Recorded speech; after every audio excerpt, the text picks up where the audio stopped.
Hello, everybody. Welcome back to the Prem and Proper YouTube channel. In this video, I am sharing with you all my new way of making tomato-based sauces or stews. So in one of the previous videos, you will recall that I shared with you all how I'm making my own tomato sauce at home instead of buying the canned ones. And if you haven't already tried that, you should try it because it's so good. It's really changed the flavor of my stews and I love it. So I have a new way of making my tomato stew. So this is how I'm making my goat meat stew, my chicken stew. This is also the base that I'm using for my jollof rice now. So let's go ahead and get into this recipe. So one key tip that you should try whenever you can is to use oil that you have used to fry chicken, goat meat, if you can. So I am using the oil that I have just used to fry my chicken for my stew. Next, I'm going to add about a tablespoon of spice mix. So whatever spice mix that you have, use that. And as you can see here, I just ran out of my spice mix that I really like. So I need to get some more. If you can get some allspice from your grocery store, go ahead and do that. So you want to put that in your oil. Let it fry for about a minute or two and then add your chopped onions. So you guys probably know that I love to use a lot of onions when I make my stews. It really gives it a lot of flavor. It gives it some volume and it makes your stew taste really good. But here is another tip. I'm now using a new ingredient that I've recently learned about from Original Mama Betty. This is now my go-to person for tips and tricks on how to make my food taste really good. And what I've just added to my onions is fennel anise. This is something you can find in most grocery stores. It looks like this, like an onion, and has the flavor of anise seeds if you've ever used that. But you want to chop it up like you've chopped up your onions and fry it with your onions.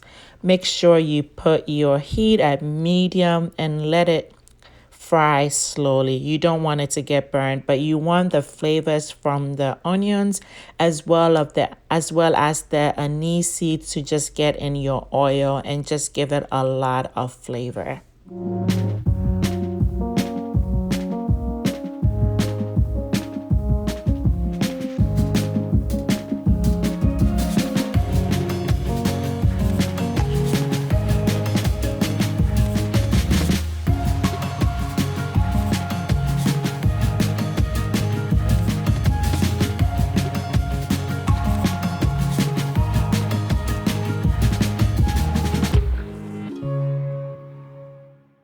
Next, I have blended some onions, some ginger, some garlic, some scotch bonnet pepper, and my shrimp Maggie. So I like to blend my shrimp Maggie with the rest of my ingredients when I blend it up so that it just mixes it up in very nicely.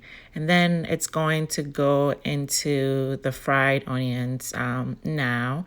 And again, I'm just going to let it cook slowly at medium heat without getting burned.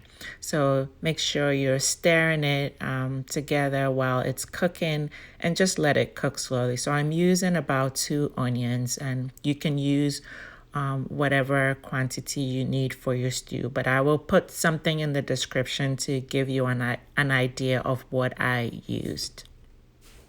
After your blended onions, ginger, garlic, and pepper has fried for about 10 minutes, go ahead and add your tomato paste. I'm using I use 2 cans of the size of tomato paste for my stew.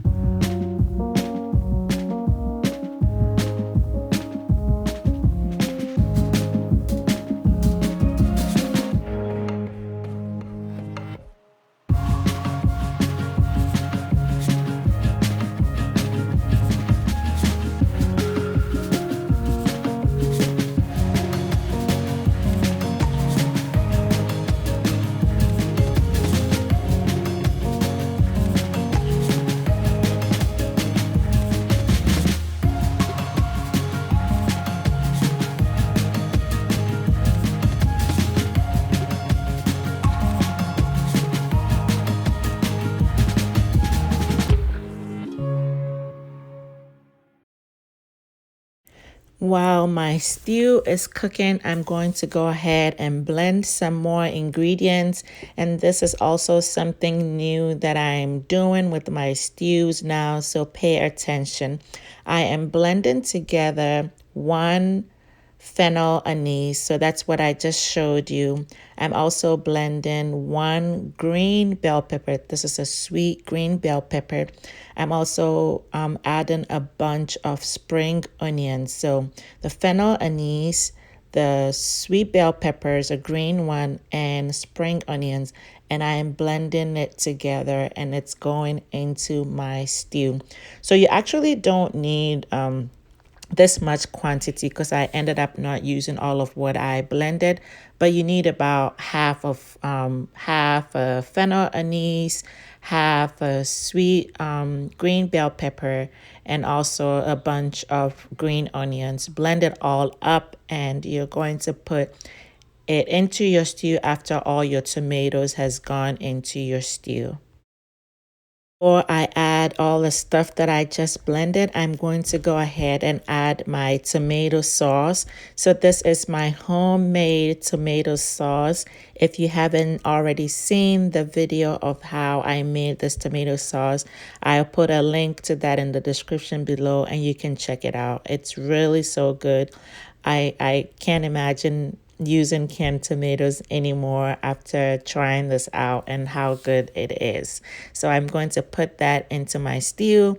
I'm also going to put the blended stuff. So this is the fennel anise, the spring onions, and the sweet green bell pepper, and it's all going into my stew now. I'm going to mix everything together and imagine all that flavor in your stew. So, so good. So at this point, your stew is pretty much almost done, and see how simple it was. I'm adding a little bit of oil to my stew to make sure that it's frying. So stews need a lot of oil, but I'm always so careful not to use too much.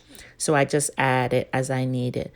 I'm also adding my stock from my chicken that I just cooked.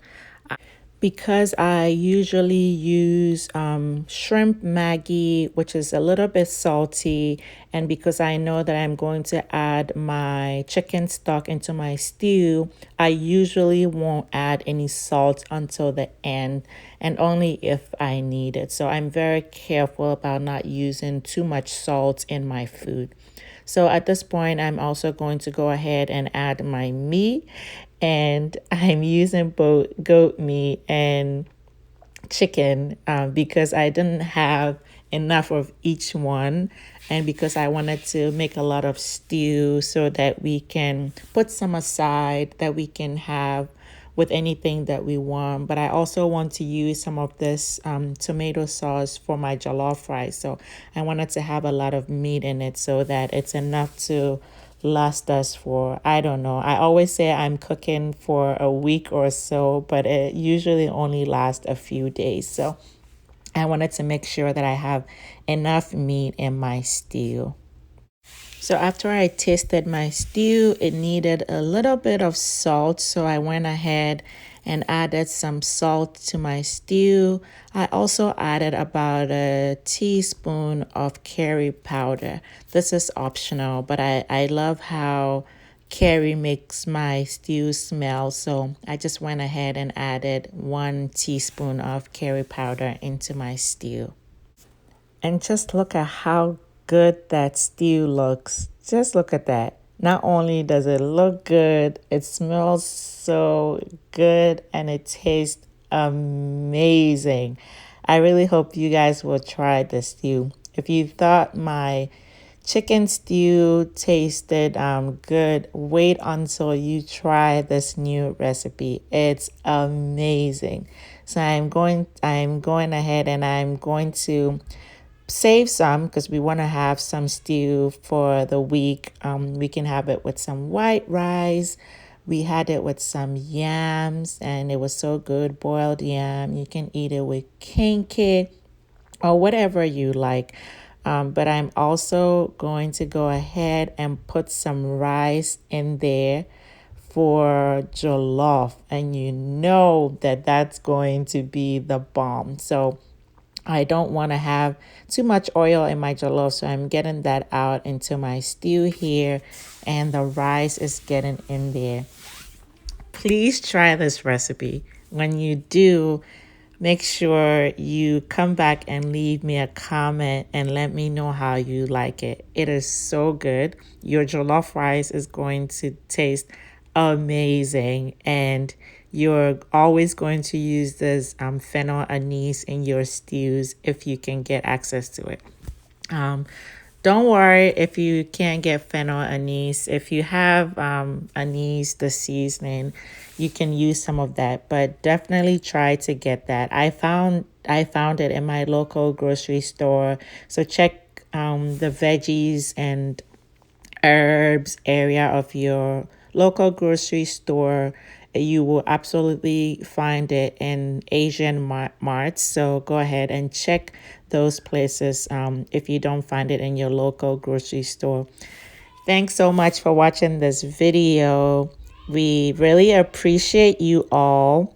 If you haven't already subscribed, please subscribe, give us a thumbs up, and don't just be a viewer. Be part of the Prem and Proper family, and make sure you have your bell turned on so you don't miss any of our videos. Bye, guys.